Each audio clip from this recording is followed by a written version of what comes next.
வணக்கம். உங்களுடைய பிறந்தநாள் அன்னைக்கு நீங்கள் என்ன பண்ணுவீங்க?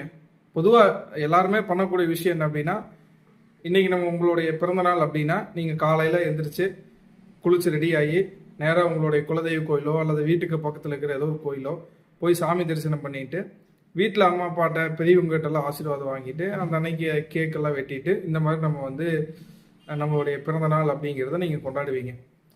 அப்போ பொதுவாக பிறந்தநாள் அன்னைக்கு நம்ம இது மட்டும் செஞ்சால் போதுமா அப்படிங்கிறது ஒரு விஷயம் இருக்குது.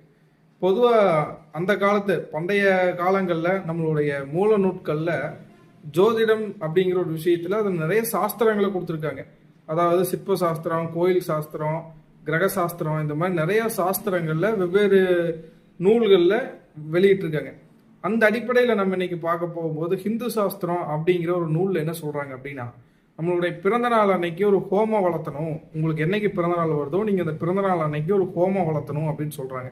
அதை ஏன் வளர்த்த சொல்கிறாங்க அப்படின்னா, பொதுவாக உங்களுடைய பிறந்தநாள் அன்னைக்கு நீங்கள் வந்து ஆயுஷ் ஹோமம் வளர்த்துறதுனால உங்களுடைய வளர்ச்சி, உங்களோட உடல் ஆரோக்கியம், நீங்கள் நினைக்கக்கூடிய உங்களுடைய எண்ணங்கள், சிந்தனைகள் இதெல்லாமே அங்கே சக்ஸஸ் ஆகும் அப்படிங்கிற ஒரு விஷயத்தை வந்து உங்கள் பிறந்தநாள் அன்னைக்கு வளர்த்துங்க அப்படிங்கிற மாதிரி அந்த நூட்களில் அவங்க கொடுக்கப்பட்டிருக்காங்க.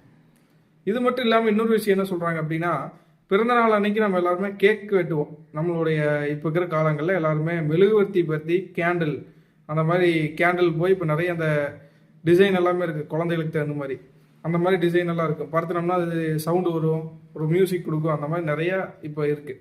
அப்போ அந்த மாதிரி கேக்கில் வச்சு நம்ம வந்து அந்த நெருப்பு அப்படிங்கிறத நம்ம மெழுகுவர்த்திலேயோ அல்லது வேறு ஏதாவது நம்ம இப்போ இருக்கிற காலத்துக்கு தகுந்த மாதிரியான அந்த பிளாஸ்டிக் பூவு அந்த மாதிரி ஏதோ ஒன்று நம்ம பருத்தி அந்த கேக்கில் நம்ம வந்து அது ஊதக்கூடாது அப்படிங்கிற ஒரு விஷயத்தை அங்கே சொல்கிறாங்க.